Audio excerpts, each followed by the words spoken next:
Κοιτάξτε τι έχει γίνει. Κοιτάξτε τι έχουν κάνει. Πόσα χρόνια. Έχουμε όλα τα στοιχεία. Έχουμε τα δικά μας λεφτά. Δεν ζητάμε τίποτα ξένο. Δεν θέλουμε τίποτε άλλο εκτός από τα δικά μας. Πρέπει να μείνουμε στη συνένωση Ελλήνων. Στην ένωση των Ελλήνων. Εμείς οι Έλληνες το έχουμε ξανακάνει. Είχατε ξεχάσει ποιοι είστε. Μάθετε ποιοι είστε. Είστε οι καλύτεροι, οι δυνατότεροι, αυτοί που θα δώσετε όλη την αλλαγή. Όλος ο πλανήτης περιμένει από την Ελλάδα. Πρέπει να αποφασίσουμε ποιοι είμαστε και τι θα κάνουμε. Δεν έχω ευχές, αλλά έχω να δώσω έναν όρκο. Ότι θα είμαι μέχρι το τέλος.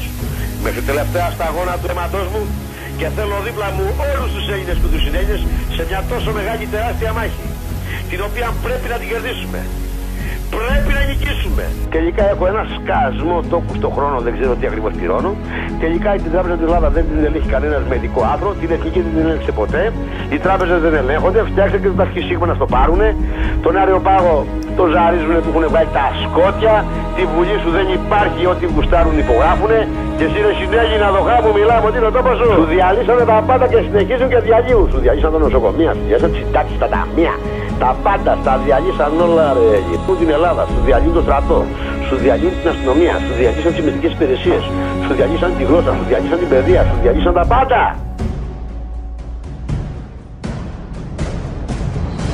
Κύριοι, δεν θα επιτρέψουν οι Έλληνες η Ελλάδα να είναι σε κανένας ξένου τα χέρια.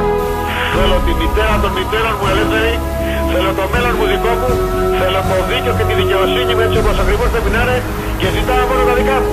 Δεν ζητάω παραπάνω και λιγότερα από τα δικά μου. Έναν όρκο ότι θα πρέπει να φτάσουμε μέχρι το τέλος είναι πολύ μεγάλες και ιερές οι στιγμές που βιώνουμε σε όλη την Ελλάδα και για όλο τον ελληνισμό. Έχει ετοιμαστεί τα πάντα. Όλο το σχέδιο είναι έτοιμο. Είναι μόνο να μαζευτούν οι Έλληνες. Πρέπει να νικήσουμε.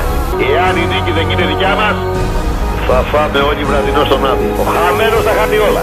Και ο νικητής θα παίρνει. Πρέπει να νικήσουμε. Όλοι μονιασμένοι την Ελλάδα θα την πάρουμε στα χέρια μας.